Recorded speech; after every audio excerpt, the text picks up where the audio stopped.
Shalom, Bapak Ibu, Saudara-saudari terkasih dalam Yesus Kristus. Saat ini saya mengajak saudara untuk mengikuti renungan harian yang dikeluarkan oleh Sinode Gereja Kristen Oikumene di Indonesia dengan berpedoman kepada pola pembacaan 4M. Mari kita berdoa. Kami boleh bersyukur kepadamu Tuhan di dalam nama Allah Bapa, Anak, dan Tuhan Yesus Kristus.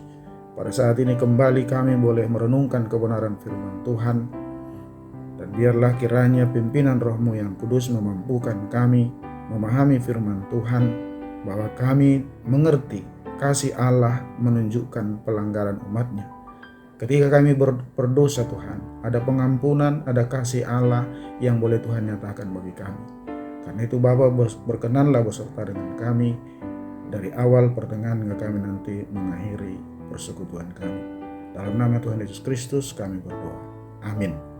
Bapak Ibu Saudara-saudari terkasih, untuk merenungkan firman Tuhan hari ini, Senin 7 Juni 2021, saya Pendeta Urincan Siahan bersama istri Dasma Rumata Sinaga secara bergantian mengajak kita bersama untuk menerima, merenungkan, melakukan, serta membagikan firman Tuhan dari Kejadian 3 ayat 8 sampai dengan 11 dengan tema kasih Allah menunjukkan pelanggaran umat-Nya. Kejadian 3 ayat 8 sampai 11.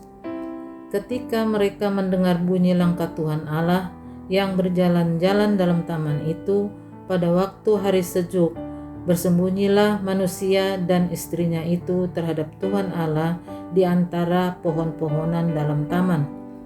Tetapi Tuhan Allah memanggil manusia itu dan berfirman kepadanya, "Di manakah engkau?" Ia menjawab, "Ketika aku mendengar bahwa engkau ada dalam taman ini, aku menjadi takut karena aku telanjang. Sebab itu aku bersembunyi." Firman-Nya, "Siapakah yang memberitahukan kepadamu bahwa engkau telanjang? Apakah engkau makan dari buah pohon yang kularang engkau makan itu?"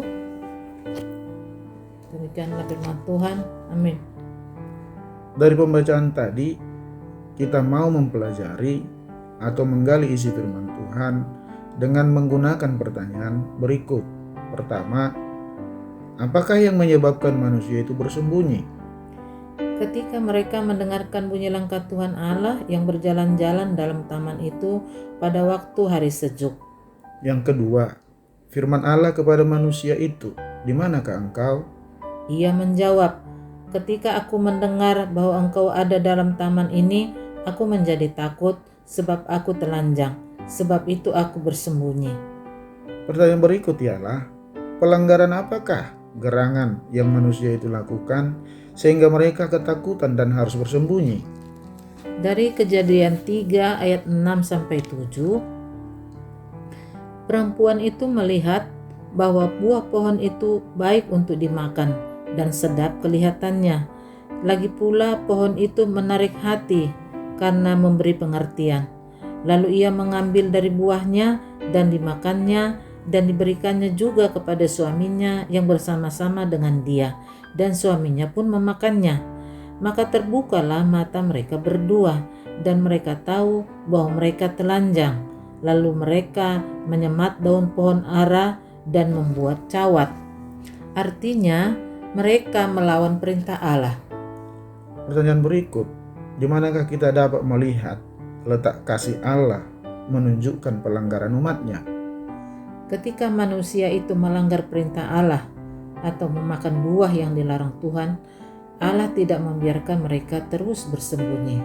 Karena itu Allah yang berinisiatif untuk menyapa mereka dengan harapan mereka mau mengakui kesalahan yang mereka sudah lakukan. Benar sekali. Disinilah kita bisa memahami betapa Allah mengasihi manusia yang diciptakannya itu, dan agar rencana Allah tetap berlangsung, yaitu membuat baginya satu umat yang mau beribadah kepadanya. Sekalipun manusia itu sudah jatuh ke dalam dosa, Ia tetap mengasihinya dengan berkomunikasi kepada mereka. Sayang, Manusia itu malah bersembunyi dengan segala upayanya menutupi kesalahannya, sehingga yang terjadi ialah manusia mendapatkan hukuman dari Allah. Yang seharusnya manusia itu atau kita lakukan ialah bertobat dan mengakui segala kesalahan dan pelanggaran yang kita lakukan. Maka kita akan mendapatkan kasih karunia Allah. Berdasarkan firman Tuhan dan uraian pengajarannya, apa yang menjadi komitmen kita lewat renungan kita hari ini? Sebagai manusia ciptaan Allah yang selalu bergantung akan kasih karunia Allah, maka kita seharusnya berkomitmen untuk selalu mau mengakui segala dosa dan kesalahan yang kita lakukan kepada Tuhan dan sesama. Maka hubungan kita dengan sesama dan kepada Tuhan akan dapat terus terjalin dengan baik dan dalam keadaan damai sejahtera. Amin. Terima kasih. Mari kita lakukan komitmen kita dan kita mohon kekuatan dan pimpinan dari Roh Kudus dalam mewujudkannya.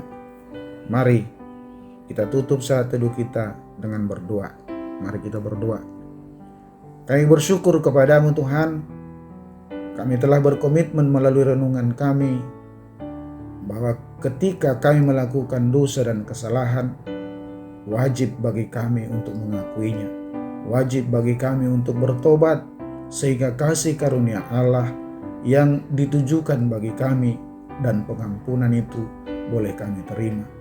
Biarlah setiap kami yang mendengarkan renungan ini, Tuhan karuniakan bagi kami melalui Roh-Mu yang kudus kemampuan untuk boleh mengakui kesalahan kami dan bertobat untuk tetap datang dan dapat berjalan bersama dengan Tuhan. Dalam nama Tuhan Yesus Kristus kami berdoa. Amin.